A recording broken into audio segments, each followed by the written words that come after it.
And we are live. This is the Wrap It Up on Blast Raps post-game show. Season 4 vibes. My name is Sheldon Alexander. Thank you guys for tuning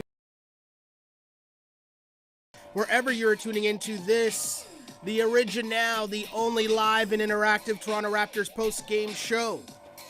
You know the vibes. Scotty B. We're here. We're doing the Wrap It Up podcast. Shouts to you guys for tuning into this. You can follow me on Twitter at Shell Alexander. You can follow me on Instagram at Sheldon Alexander. You know, we got keys. We got all these things showing you where you can follow me. If you want to figure out different ways to watch this, the Wrap It Up podcast, because we do this live after each and every Toronto Raptors game, you can do so on Twitch. Just go to On Blast Podcast on Twitch, or you can go to the YouTube stream. That's where the conversation is the best. The chat there is full. That's how you support the podcast. Go to the YouTube page. Bless us with a like, because we're here to talk about Raptors basketball. Raptors lose this one 103-95 to the Dallas Mavericks. Luka Doncic and company. Tough night for the Raps on the second night of a back-to-back. They got Tim Hardaway Jr. in the second half, as he went for 22 in the second half. He and Luka combined for 38 points in the second half of this game. But hey, we do this show so we can break down, dig a little deeper, you know, try to discuss what's going on in Raptorland and why, give you some reasons, break some things down. But of course, I always got to mention off the top, this is the Wrap It Up on Blast post-game show. This episode brought to you by Clean Cuts Barbershop, 2013 Danforth Avenue in the East End of Toronto. Clean Cuts, the only multicultural barbers, keeping you fresh for any and all occasions. So go see Skip and the crew. As a wise man once said, tell them that I sent ya. Check them out on Instagram at Clean Cuts Toronto. And give them a call, 416-917-4833, to book your appointments now. Huge shouts to Skip and the crew at Clean Cuts. It was funny. I was like, I got to stop by today, but I knew it would be too busy. So I got to wait, and I got to call them and book my appointment. That's just how it is. No matter who you are. Even me. It happens. It happens. But huge shouts to Skip and the crew, and huge shouts to you guys as you tune in to this episode of Wrap It Up. If you're watching this live right now on Instagram, go to the link in bio. That will take you where you need to go so that you are able to comment on this show. Because this is about y'all as I mess up the shot completely. This is about y'all as I get my shot back here. Trying to move the camera, you know. Unpolished and unapologetic. That's what we like to say here on the Wrap It Up podcast. Because it's the facts, you know? I sit things back down. And now we discuss. Huge shouts to you guys for tuning in. I want to know what you guys think of the Raps. And I think, if you go back to last year, biggest concern I had for the team heading into the season, where people still had a lot of, like, real, you know, middle of the Eastern Conference type expectations. And my worry was about depth, right? We saw that play out over the course of the year. And now we head into this season. And of course, you look at it and you think, okay, well, you know that depth is going to be a problem, right? We all understand that depth is going to be a problem for the Raptors this season. And you see it on the second night of a back-to-back, where you know that this team isn't a team that, you know, without Pascal already, you're down, and that's going to be tough. But then add in the fact that you're already dealing with depth issues to begin with, just because you got a super young team, and it's going to be tough for them to keep up. You know, you're dealing with a lot of kids, and playing on the second night of back-to-back, that's something that you need to get used to in the NBA. And they showed this stat during the game, or towards the end of the game. I thought it was very telling. The record on the second night of a back-to-back. Last season, 3-13, which was 30th in the NBA. The previous 3 seasons, the Raptors were 26-11 on the second night of a back-to-back, which was first in the NBA.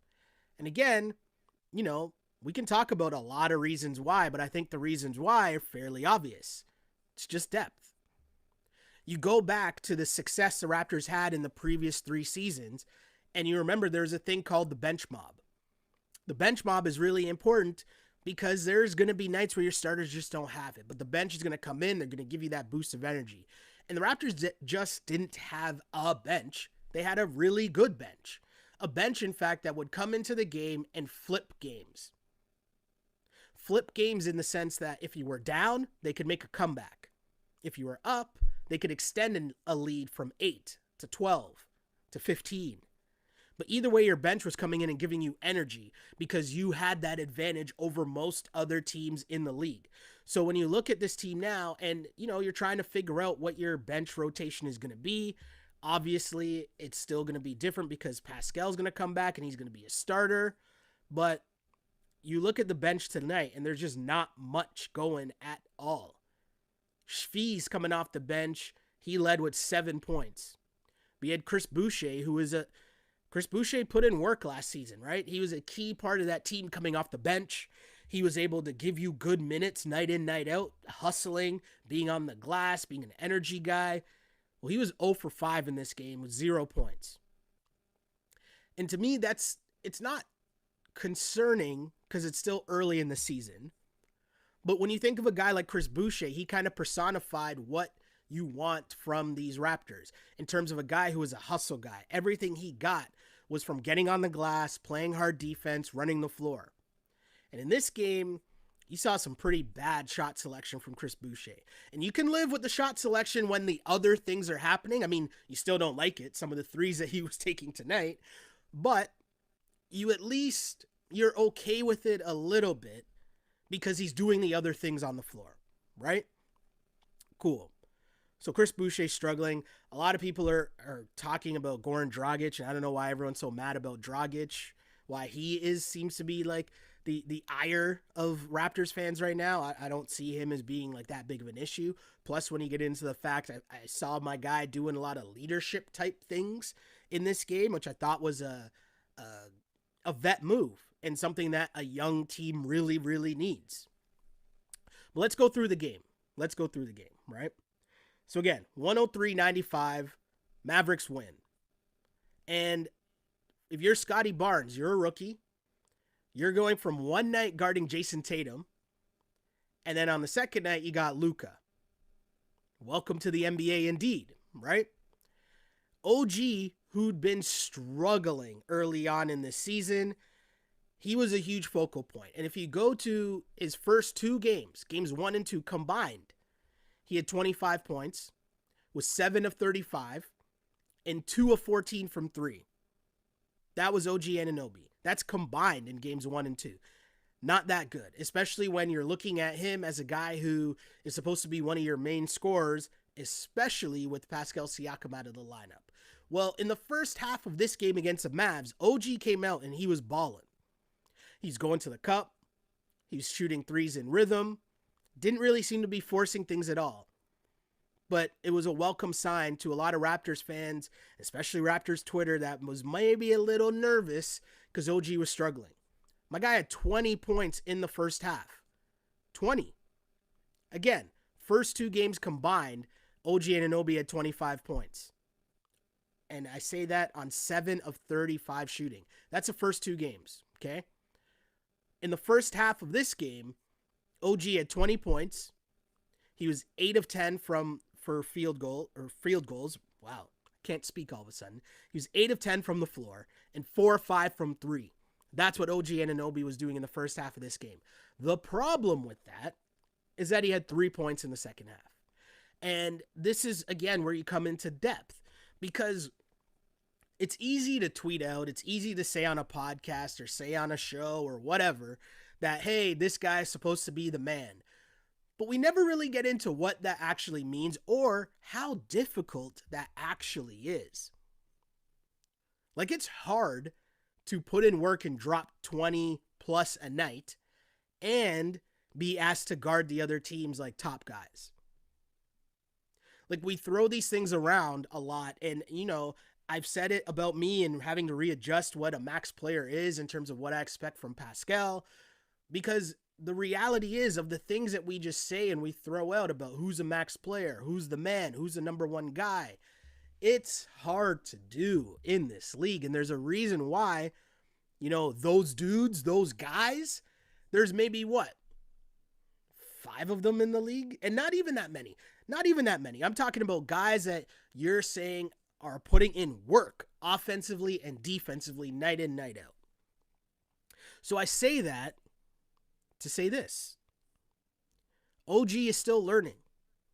OG in this position that he's in terms of what you're asking him to do, which is carry a lot of the scoring load, and then on top of that, stop one of the other team's defensive players, that's a lot. That's going to be tough to do. And he struggled in the second half of doing that. But we got to remember, we got to relax, you got to chill on that, and you just got to live with it because there's going to be ups and downs. It's going to be difficult for OG to do that. But again, 12 points in the first quarter. He was doing a little bit of everything. But I thought the storyline was the defensive end. The Mavs were getting nothing easy. The Raptors were showing their length. They're showing their athleticism. Luka was trying to drive, and he couldn't get anything going at all. And you could tell that the length really bothered the Toronto Raptors. And I give the Mavs credit for adjusting and sticking with it.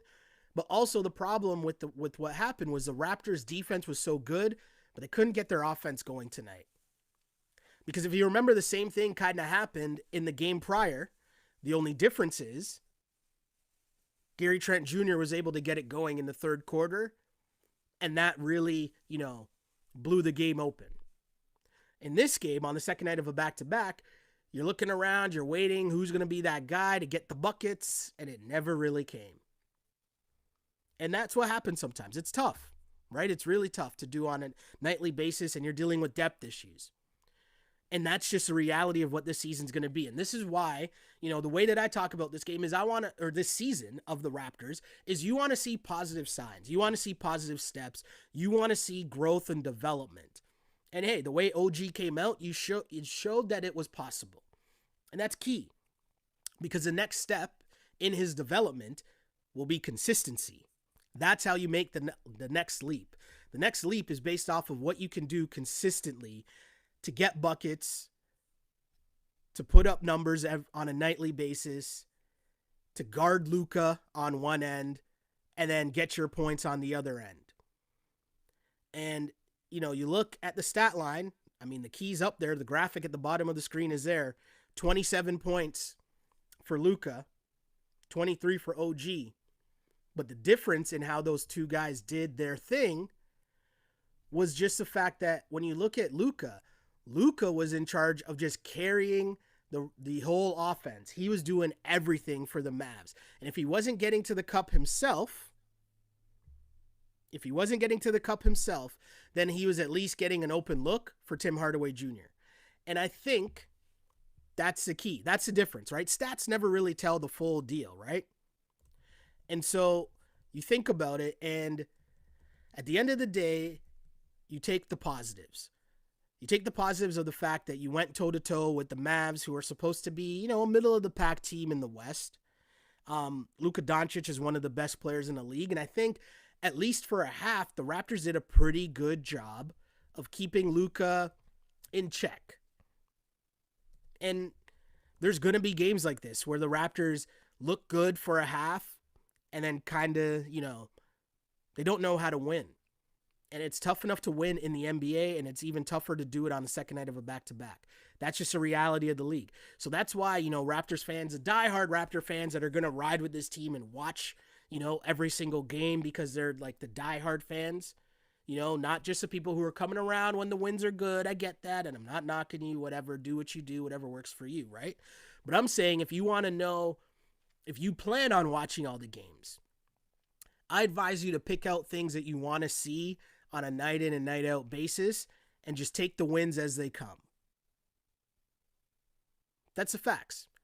And I think, how would Scotty Barnes react on the second night of a back-to-back? How would Precious react on the second night of a back-to-back?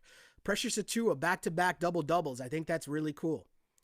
because he's a guy who you want to know how he was going to do in this situation where he's getting starter minutes on a nightly basis, right? And I think he's answered the call, back-to-back double-doubles. That's what you want from your big guy, and he's been active. He's been, cleaning up the glass.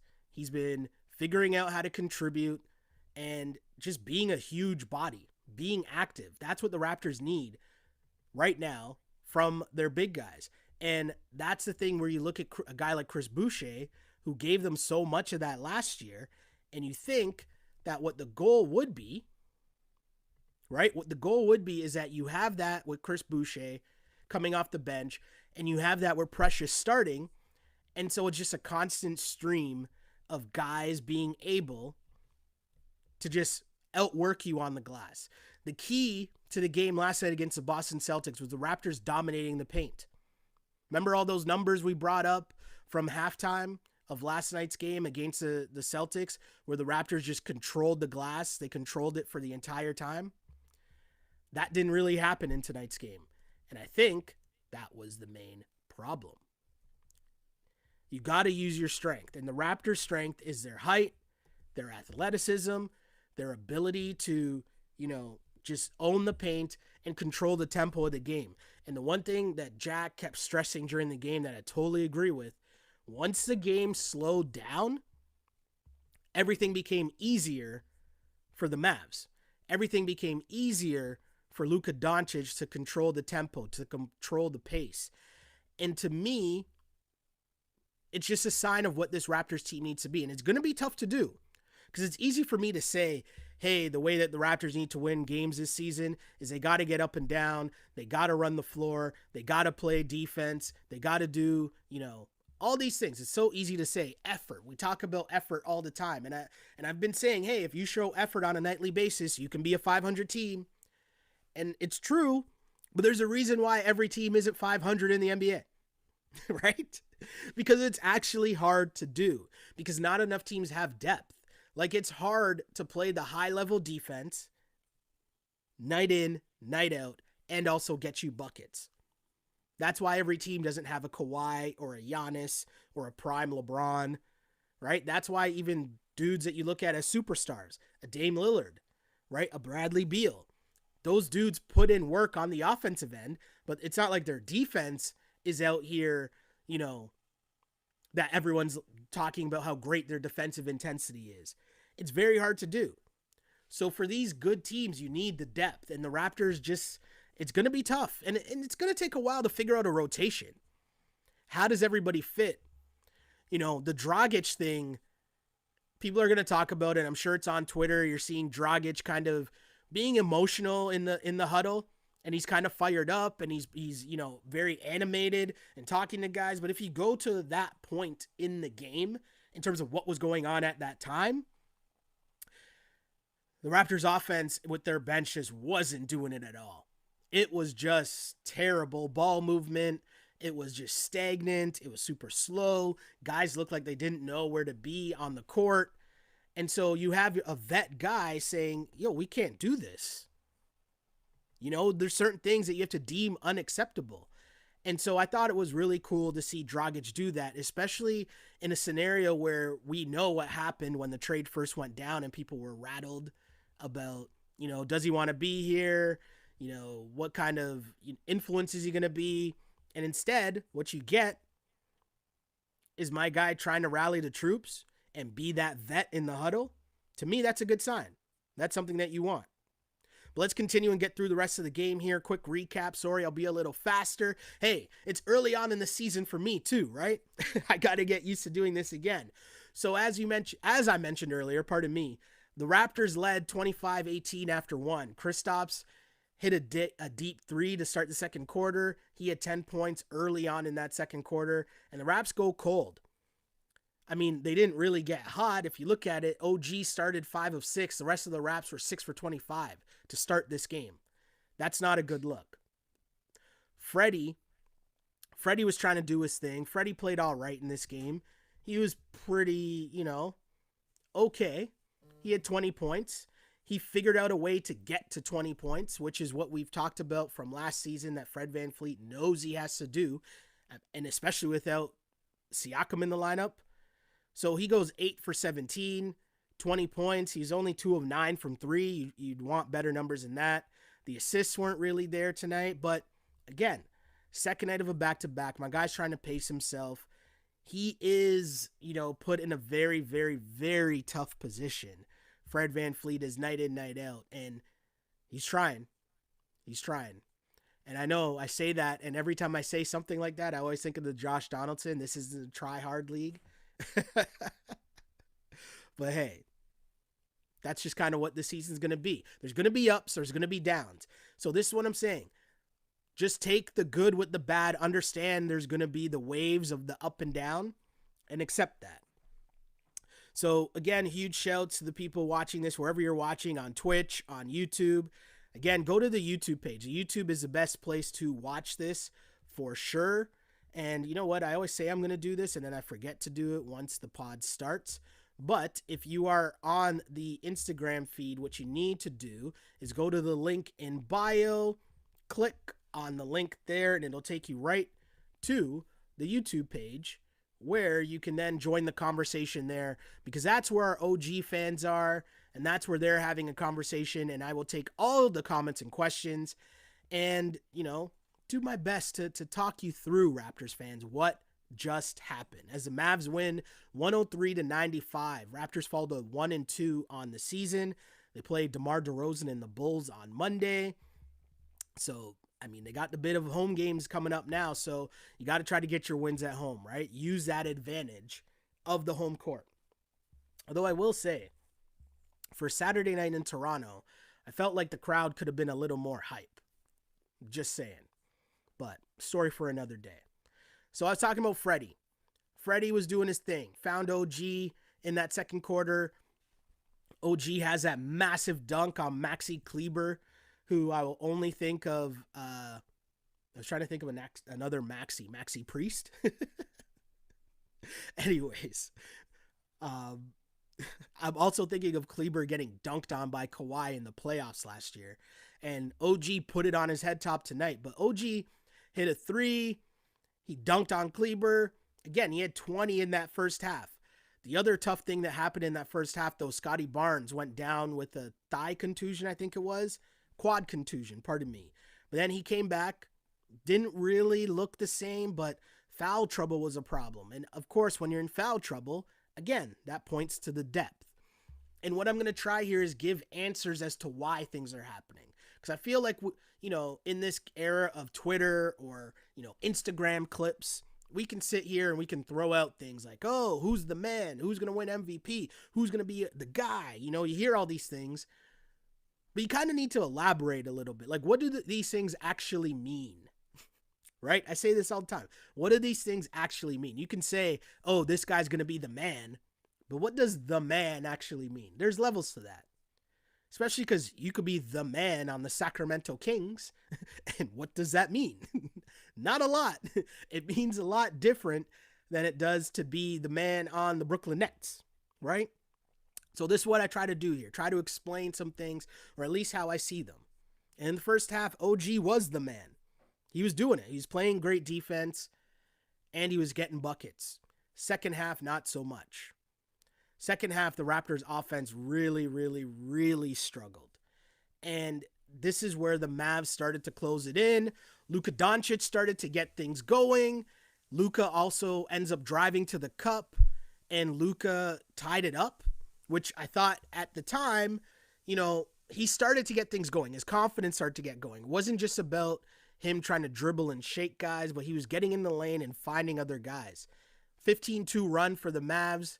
And, that's what Jack was talking about. The game slowed down and it allowed Luka to play at his pace. And you don't want to do that if you're the Raps. You want to speed him up. Because for him, we talk about how difficult it is to be the man. And if Luka is the man, what you do is you apply more pressure on him, right? You make him play faster, because then he has to spend the whole game exerting so much energy, and it's difficult to play at that level. Raps, by the way, finished this third quarter strong, Freddie with a huge alley-oop to Precious. Raps are only down 2, 74-72 after 3. But then Tim Hardaway Jr. just hitting mad threes. He was red hot. And that was basically too much for the Raps. They couldn't really get closer in this game. OG didn't have it again. He struggled. 20 points, as mentioned, in the first half for OG. 3 points in the second half. Gary Trent Jr., who had a massive night in Boston, he struggled on the second night of a back-to-back. 12 points, but just on 3 of 14 shooting, 2 of 6 from 3. He struggled on his second night as a starter. But you're talking about young players, and it's going to be a learning process for this team.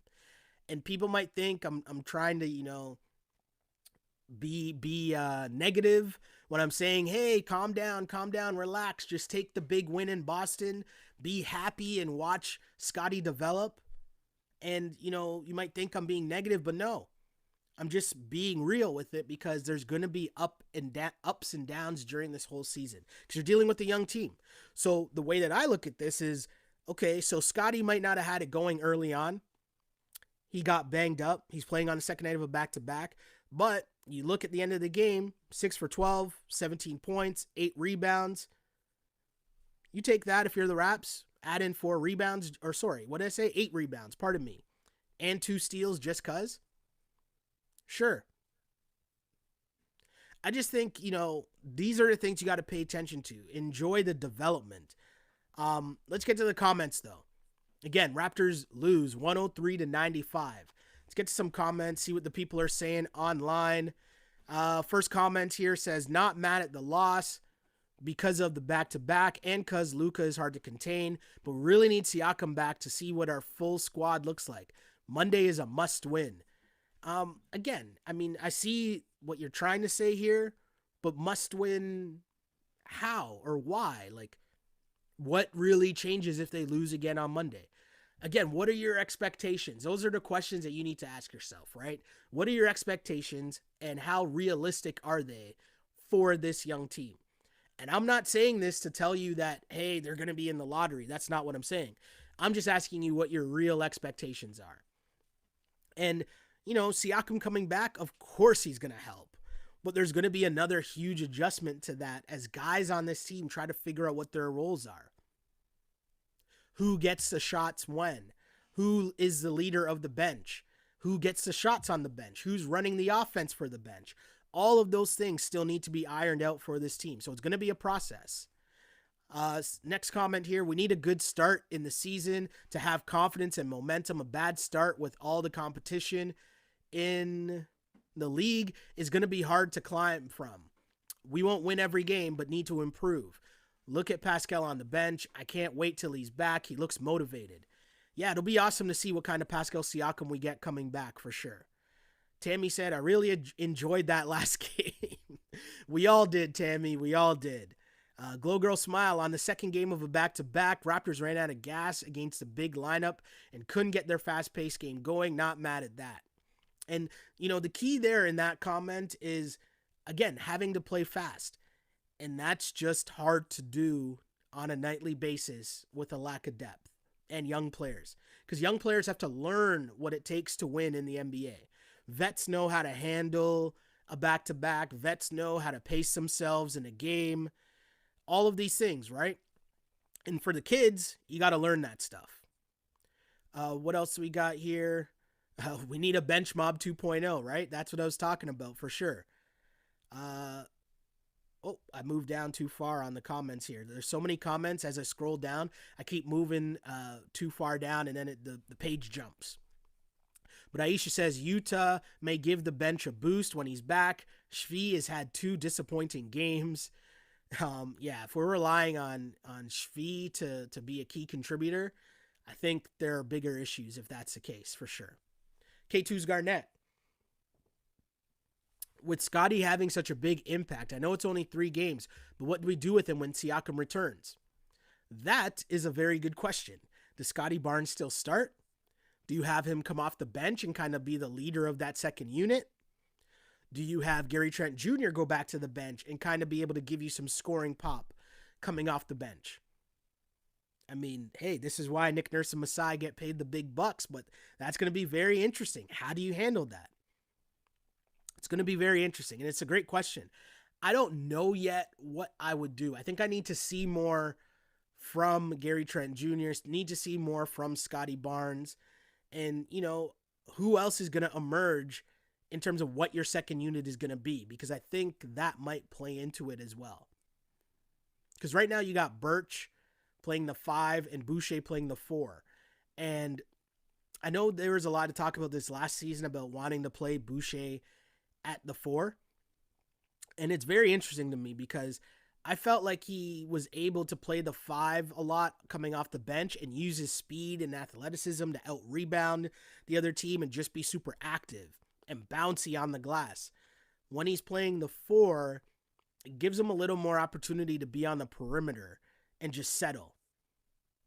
And hey, maybe that's a mindset thing. And maybe there's definitely a world, not maybe, there's definitely a world where he's able to do both. So Raps need to figure that out for sure. What else we got here? Wow, there's so many comments. I keep losing my spot here. I'm trying to read them all. But that's the goal. I always try to read all the comments because I appreciate you guys so much contributing to the show, and we want to have a conversation for sure about everything that's going on with this team. Here's a comment. Raptors battery just died in the 4th. It was really miserable to watch. Also, who's going to the bench when Pascal is back? Scotty or Trent Jr.? Everyone wants to know that. I think, it might be interesting to have Scotty come off the bench because he can then have a full reign of that second unit, right? He can do it all and really help those guys get easy baskets. He can take whatever shot he wants with that second unit. You might need Gary Trent Jr. to still start so that he can space the floor for Siakam and OG and for Precious. It's interesting, though. It's very interesting. And I honestly don't think there's a wrong answer. There's going to be scenarios, or maybe, matchups will dictate it. Because the other thing that's very interesting right now that I'm seeing is that when you look at Scotty Barnes, he's getting the matchup against the other team's best guy. And if that continues to be the case, if that's what's going on right now, that would indicate to me that when Siakam comes back, you still want Scotty to have those assignments because you want OG maybe to be able to give you a little more offense scoring. And maybe if he's guarding the second best guy, right, he might have a little extra boost to score. I don't know. Super interesting. Catherine says, foul trouble was a factor tonight. Some were really silly, but we already know how those are.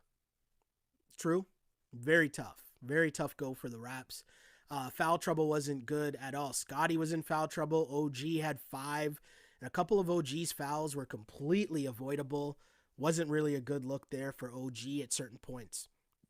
Tough night for him in the second half dealing with foul trouble. And then if OG, Freddie, and Scotty are all in foul trouble, I mean, that's going to do damage to the Raptors' chances at winning. Where else? Where are we here?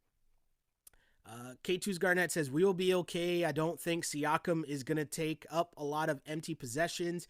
He will initiate a double most nights. Then OG will not have as much pressure on him to score. Interesting. Next comment. Best to get their chemistry going as they play more games. They can only get better. Totally true. Look at this lineup, right? You got a bunch of new guys. You're trying to rebuild your whole entire bench. Scotty Barnes is going to be a major part of this team, and he's got to get used to this team. The team's got to get used to him. Lots going on, right? Be patient. It's early. It's actually early. It's 3 games in. What else do we got? It's hard to create a turnover when Luka is toasting us every possession. He's just different. Well, I would argue they did a good job in the first half. Right? Luka was getting busy in the second half. Don't get me wrong. And you're only going to slow down Luka for so long. But I think the pace of play was something that was very interesting. Once that game slowed down and you're playing at Luka's pace, it's jam done. You need to play fast against that team. But especially for the Raptors, your advantage against most teams is your length and athleticism. So you got to use that. You got to get in passing lanes and turn over the other team regardless of who that other team is and who the players are. It's the only chance they have to win. If you're in the half court and the Raptors have to be dealing with a half court offense, they're not built to really do that and have it be sustainable for the full game. They're not built that way. It's got to come on defense. It's got to come on defense and fast break points. More talk about Siakam. Siakam will be much needed for his defense and scoring, which will bounce someone to the bench. Utah will be necessary for the bench too. A lot of calls for Utah. I think Utah just brings energy, right? Just brings energy. And I think as much as I'm saying that about the starters, the bench needs to do that as well. A couple comments here. Growing pains, but it will get better. Raptors will be a dynasty team to come. I think a lot of Raptors fans are hoping for that same thing. Keith says Porzingis is stealing a living with his contract. I tweeted out during the game, I'm pretty sure Andrea Bargnani could give Porzingis a business. Like prime Andrea Bargnani, the way that we remember him and kind of the like laughing stock figure that he became was kind of unfair. Right? Like he's still putting up like nearly 20 points a night for the Raps. Porzingis is like a complete I shouldn't say a complete non-factor, but like the keys are there for Porzingis to drop 20 a night. And he's just, like he barely touches the paint. He missed like a bunny that was super easy right under the rim.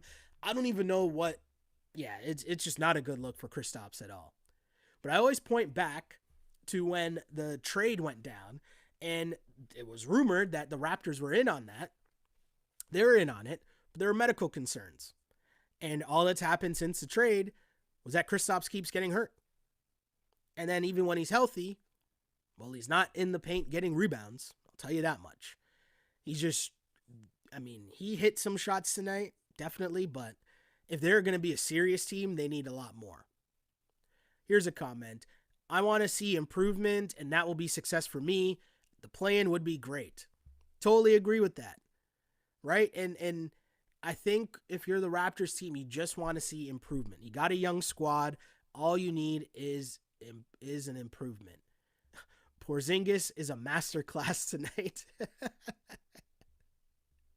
Oh, that's funny. Another comment, like the fact that it was not a blowout loss. Yeah, you don't really want that, especially not at home early on. But hey, you get back at it on Monday night and you get a chance. The Bulls team looks a lot different. Obviously, they got Lonzo Ball and they got DeMar DeRozan.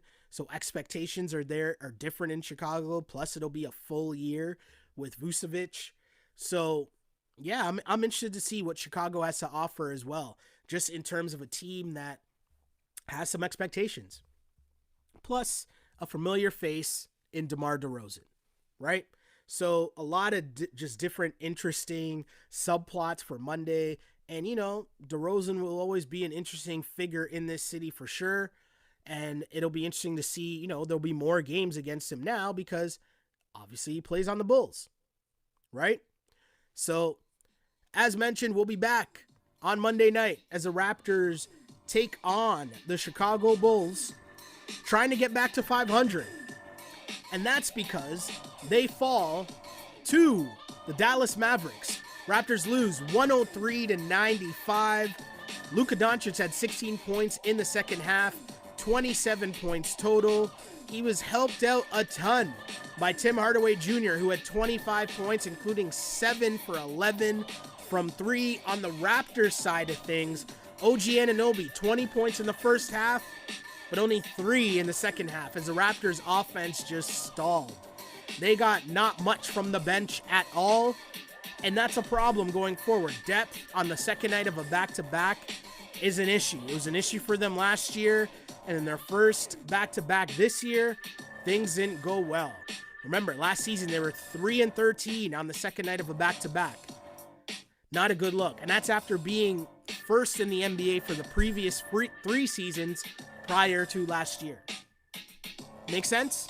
Either way, bottom line, they have depth issues. Hopefully they can get back on track at home against DeMar DeRozan and company, and we will be right here to do that with you on this Wrap It Up podcast because we are here live and interactive after each and every Toronto Raptors game, taking your comments and questions live. Remember, if you missed the podcast live, we got you covered wherever you get your podcasts, on Apple, on Spotify, on YouTube. Like and subscribe to the YouTube page. If you want to know how you support the YouTube page, just bless us with a like. We don't ask for much. Just ask you to click a button. I mean, you're there. You're watching anyways, right? What's a like? It's a click of a button. Really appreciate you guys tuning into this, the Wrap It Up podcast. As mentioned, my name is Sheldon Alexander, and I used to pray for times like this to rhyme like this.